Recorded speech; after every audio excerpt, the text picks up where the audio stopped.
Kita sudah sering mendengar kata teknologi, tetapi kita juga perlu mengetahui latar belakang dari teknologi tersebut. Jangan sampai kita cuma tahu teknologi, tetapi kita tidak tahu latar belakang. Manusia sebenarnya juga merupakan makhluk sosial di samping sandang, pangan, dan papan yang menjadi kebutuhan utamanya. Maka sebagai makhluk sosial, manusia juga membutuhkan komunikasi. Di Amerika saya masih kecil, saya ingat sekali dulu zaman-zaman intercom, kalau intercomnya sudah mulai canggih ketahuan, tapi zaman itu masih pakai kabel. Dari rumah ke rumah itu pakai kabel, intercomnya satu pakai adaptor, kita bisa ngomong break gantian berbicara.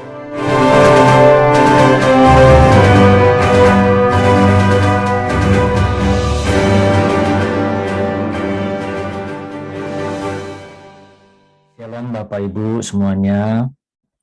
Saat ini kita masuk di dalam pembelajaran mata kuliah Teknologi dan Media Pembelajaran volume ketiga. Jadi bagi Bapak Ibu yang ada di prodi S1 Teologi baik reguler, baik eksekutif, jangan lupa untuk mengikuti pembelajaran ini. Kita sudah belajar di volume pertama dan volume kedua. Saat ini kita masuki volume ketiga, kita akan mempelajari sebenarnya apa sih yang menjadi peranan di dalam pendidikan, peranan teknologi di dalam pendidikan. Supaya lebih jelasnya, kita bisa langsung saja masuk ke dalam pembelajarannya. Saat ini kita akan belajar sebenarnya apa sih peranan teknologi di dalam pendidikan. Sehingga kita harus mempelajari teknologi ini bagi Bapak Ibu yang akan menjadi calon-calon guru agama, calon-calon pendidik. Perlu mengetahui sebenarnya ada nggak sih pentingnya teknologi di dalam pendidikan. Banyak cara yang bisa kita terapkan agar kita dapat memenuhi setiap ketentuan yang sudah dirumuskan di dalam peraturan pemerintah dalam proses belajar mengajar, seperti standar proses pendidikan. Banyak cara kita bisa lakukan. Nah, cara yang digunakan oleh setiap guru untuk memberikan pengalaman belajar atau juga dia memberikan sharing mengenai ilmu yang dia miliki kepada para siswa, seperti dengan melakukan berbagai praktik percobaan, diskusi kelompok, bahkan kegiatan di dalam memecahkan masalah atau problem solving. Mencari informasi di media massa, mencari informasi di internet, bahkan menulis laporan atau jurnal, membuat cerita, menulis artikel, berkunjung dan belajar di suatu objek di luar kelas. Ini semua merupakan cara atau metode yang dapat kita gunakan sebagai pendidik di dalam proses belajar mengajar. Di tengah perkembangan zaman, di tengah pertumbuhan revolusi industri yang terus bertumbuh dan bergerak mengalami perubahan, kita juga sebagai pendidik harus dapat menggunakan semua sarana ini, memanfaatkannya. Jangan sampai justru kita tidak memanfaatkannya. Perlu kita ketahui untuk proses belajar itu jangan pernah berhenti. Melalui teknologi informasi dan komunikasi, maka untuk dapat belajar mengajar ini tidak berhenti, kita perlu untuk mengenalinya. Maka melalui teknologi atau TIK ini, kita bisa membantu untuk meningkatkan setiap mutu pendidikan. Yaitu caranya dengan apa? Kita harus membuka lebar-lebar terhadap akses ilmu pengetahuan dan penyelenggaraan pendidikan yang bermutu. Kalau kita tidak mau membuka akses, bagaimana mungkin kita punya proses pendidikan bisa bermutu?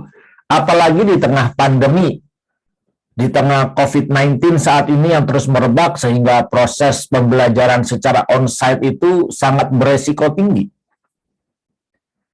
Bukan berarti kita tidak bisa sekolah. Ingat, banyak orang berkata PTM, pertemuan atau pembelajaran tatap muka. Hal ini pun kita bisa tatap muka. Nanti ketika masuk di dalam kelas video conference melalui Zoom, kita bisa bertatap muka. Bapak Ibu bisa menatap saya bisa menatap Bapak Ibu. Itu pertemuan tatap muka, bukan berarti bukan pertemuan tatap muka ya. Jadi melalui Zoom itu juga atau Google Meet itu juga merupakan pertemuan tatap muka. Jadi ayo kita buka wawasan kita. Pertemuan tatap muka bukan hanya secara onsite di dalam kelas kita semua berkumpul. Kita harus belajar merdeka dengan menggunakan teknologi. Kita harus bisa belajar kapanpun, karena belajar jangan pernah berhenti sampai kita nanti mengalami kematian. Teknologi informasi dapat berkembang sejalan dengan perkembangan teori dan komunikasi teknologi yang dapat menunjang praktek dari proses belajar mengajar. Informasi dan komunikasi adalah merupakan sebagian ilmu pengetahuan dan teknologi. Ingat ya, IPTEK. Secara umum adalah semua teknologi yang dapat terhubung dengan proses pengambilan, pengumpulan, pengolahan, penyimpanan, penyebaran, dan penyajian informasi. Jadi kita harus tahu nih kita mengenai pemahaman dari informasi tersebut. Tercakup dengan definisi tersebut, maka semua perangkat keras, hardware, perangkat lunak, software, ataupun kandungan isi yang ada di dalam konten-kontennya, serta infrastruktur komputer maupun komunikasi, dengan adanya sarana pendukung, ini dapat memudahkan kita di dalam menyampaikan materi dalam proses belajar mengajar. Seperti proses belajar mengajar yang saya lakukan ini. Saya menggunakan dengan sistem YouTube Learning. Jadi saya menyampaikan materi, Bapak Ibu dapat mengulang-ulang ya kalau belum memahaminya. Bahkan kalau misalnya ada hal-hal yang patut atau perlu untuk didiskusikan, Bapak Ibu bisa mencatatnya terlebih dahulu. Nanti pada saat kita di jam kelas, pertemuan kelas, kita bisa mendiskusikannya. Sehingga waktu belajar kita bisa maksimal. Kalau tidak, kita tidak akan maksimal di dalam proses pembelajaran tatap muka secara video conference dengan menggunakan sarana Zoom meeting. Kalau dengan cara seperti ini, Bapak Ibu sudah mempelajari materi terlebih dahulu dan saya sudah membagikannya di dalam YouTube Learning ini, maka Bapak Ibu sudah dapat mengerti dan memahaminya. Sehingga bagi yang belum mengerti atau ada beberapa pertanyaan, kita bisa mempertanyakannya dan mendiskusikannya di kelas esok hari. Teknologi informasi dan komunikasi atau yang kita kenal dengan TIK ya, namanya TIK itu berarti teknologi informasi dan komunikasi. Ini merupakan suatu alat atau tools yang dapat dipakai oleh setiap pendidik, baik itu guru, baik itu dosen. Jadi ini merupakan alat yang membantu untuk dapat terjadinya proses belajar mengajar. Terutama komputer, laptop, bahkan segala perangkatnya, handphone, gawai. Ini merupakan salah satu medium atau alat ya atau tools yang dapat kita gunakan sebagai pendidik untuk menciptakan suatu proses pembelajaran yang sesuai dengan standar. Beberapa manfaat dari teknologi informasi dan komunikasi di dalam proses pembelajaran ya harus kita ketahui seperti ini semua bisa membangkitkan motivasi belajar bagi peserta didik. Jadi saya mengharapkan Bapak Ibu dapat termotivasi dengan sistem pembelajaran seperti ini, termotivasi untuk belajar yang lebih luas lagi dan lebih banyak sumbernya. Bahkan juga bisa membuat digital portofolio menjadi lebih efektif dan lebih efisien. Dengan sarana teknologi informasi dan komunikasi, maka ini dapat menambah wawasan kita dan cakrawala di dalam berpikir kita. Bahkan juga bisa membantu untuk menumbuhkan jiwa kebersamaan sebagai alat ukur konsep belajar mengajar yang dilakukan. Semua bisa kita lakukan dengan sarana teknologi seperti ini. Bahkan yang harus kita ketahui, media internet, e-learning, email, laboratorium bahasa, presentasi melalui PowerPoint, bahkan CD pembelajaran juga itu semua bisa kita gunakan dan berfungsi sebagai media yang berbasis komputer. Bahkan dapat kita manfaatkan untuk kepentingan pengembangan kualitas di dalam pendidikan peserta didik kita. Sarana ini membantu Bapak Ibu untuk mengerti, membantu saya juga untuk dapat memiliki waktu penjelasan yang lebih detail, penjelasan yang lebih bagus, sehingga bisa sampai materinya kepada Bapak Ibu semuanya. Tadi kita membahas mengenai internet. Jadi harus kita ketahui, internet sendiri merupakan arti atau kepanjangan dari interconnection networking. Ingat ya, internet singkatannya dari interconnection networking. The network of the networks. Ingat ya, jadi ini merupakan jaringan dari banyak sekali jaringan. Diartikan sebagai a global network of computer networks atau sebuah jaringan komputer dalam skala global atau dunia. Bayangkan, Bapak Ibu dapat belajar dengan sumber atau narasumber begitu besar, dunia targetnya. Jaringan komputer ini sifatnya jelas, kalau namanya dunia berarti internasional. Kita dapat membuat setiap kita punya gawai, kita punya komputer untuk bisa berkomunikasi. Seperti sekarang ini, kita menggunakan sarana yang ada, kita juga bisa berkomunikasi. Network ini membentuk jaringan interkoneksi atau interconnected network yang kita ketahui. Dan saling terhubung satu dengan yang lainnya. Dengan apa terhubungnya? Yaitu dengan menggunakan protokol TCP/IP. Nah, itu. Internet ini dikembangkan serta dilakukan uji coba pertama kali pada tahun 1969 oleh US Department of Defense di dalam proyek ARPANET. Maka internet adalah sistem jaringan komputer global yang terdiri atas jutaan komputer yang selalu terhubung dengan menggunakan fasilitas protokol yang sama dalam berbagai informasi secara bersama. Aplikasi internet dapat berfungsi dan bermanfaat bagi dunia pembelajaran sebagai protokol yang dapat digunakan secara bersama-sama. Aplikasi internet ini juga bisa digunakan untuk proses belajar mengajar yang kita manfaatkan atau kalau kita ada di kampus dengan menggunakan sarana laboratorium komputer. Nah, bisa juga dimanfaatkan di kelas sebagai pemberian tugas, pemanfaatan individu. Sering sekali saya juga menggunakan beberapa games, beberapa permainan online yang kita bisa gunakan dan kita bisa pakai. Zaman saya dulu masih sekolah, internet belum secanggih sekarang ini. Bahkan dulu kita tidak pernah mengenal atau mengetahui yang namanya internet. Zaman dulu juga tidak tahu bagaimana itu caranya kirim email. Saya dulu pertama kali mengenal internet, bagaimana cara kirim email, buat email juga saya masih bingung. Tetapi sekarang, Bapak Ibu semua di zaman saat ini, di era saat ini, sudah menggunakan email. Sudah menggunakan internet. Bahkan handphone kita pun semua terhubung ke internet.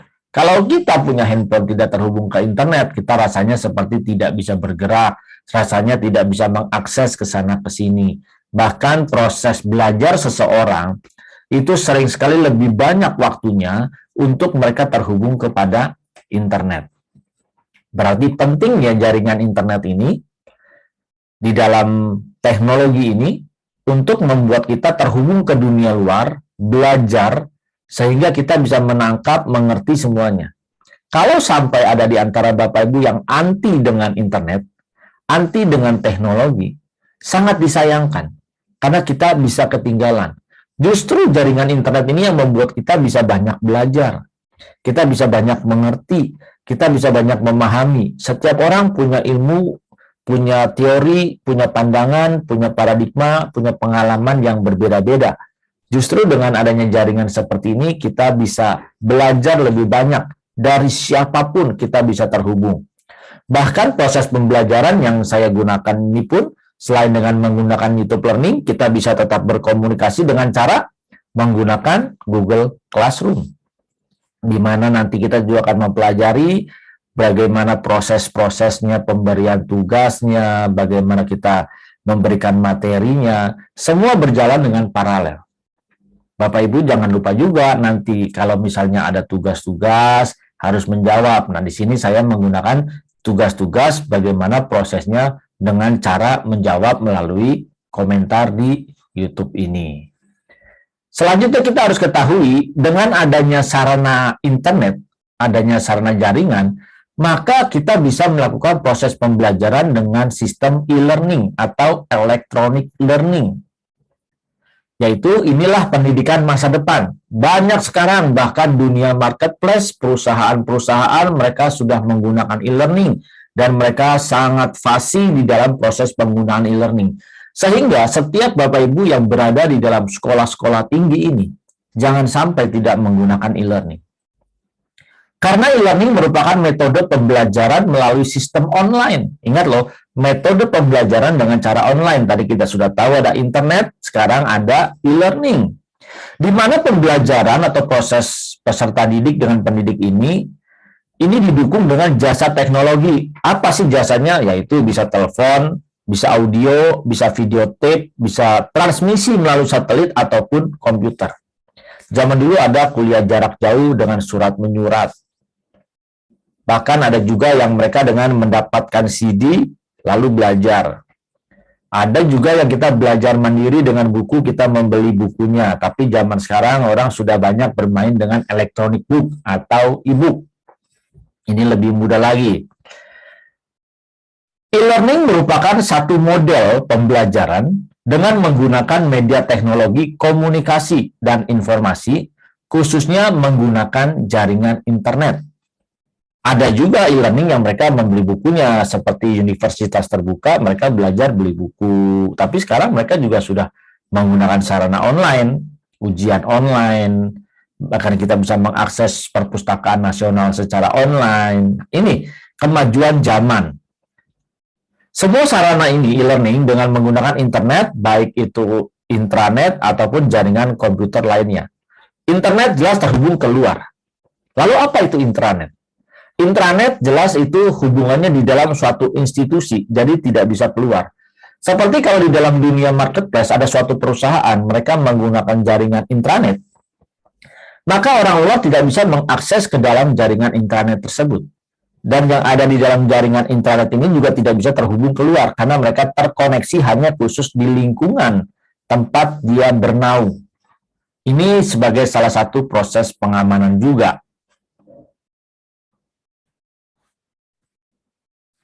Jadi kita bisa belajar dengan proses e-learning Bapak Ibu sebagai calon-calon guru, calon-calon pendidik, nah bisa mempersiapkan dengan proses pendidikannya kepada setiap peserta didik kita dengan media internet, dengan media e-learning. Nah, e-learning banyak, seperti ini pun termasuk ke dalam sarana e-learning, yaitu saya dengan menggunakan YouTube Learning.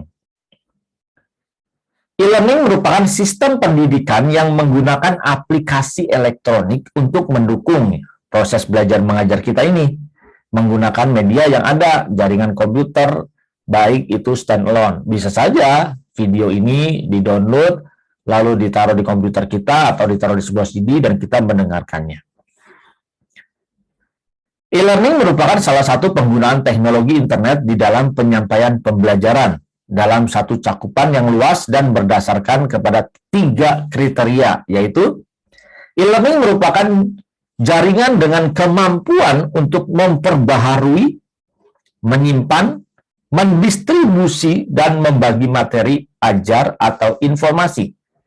Pengirimannya sampai ke pengguna terakhir atau end user, yaitu Bapak Ibu semuanya sebagai end usernya, yang bisa dilakukan melalui fasilitas komputer dengan menggunakan teknologi internet yang standar.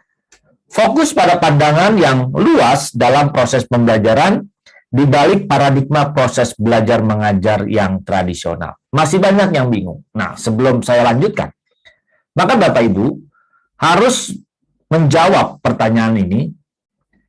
Apa sih e-learning?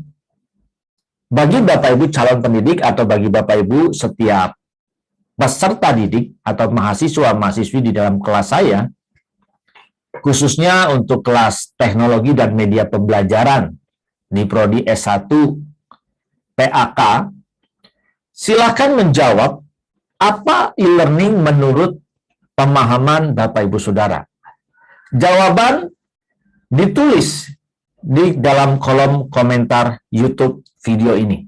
Dengan format atau kata kunci depannya, sebutkan nama Bapak Ibu Saudara, tanda strip, lalu tulis S1 PAK reguler atau S1 PAK eksekutif, karena ada yang kelas eksekutif dan ada yang kelas reguler. Strip jawabannya, e-learning adalah bla bla bla bla bla.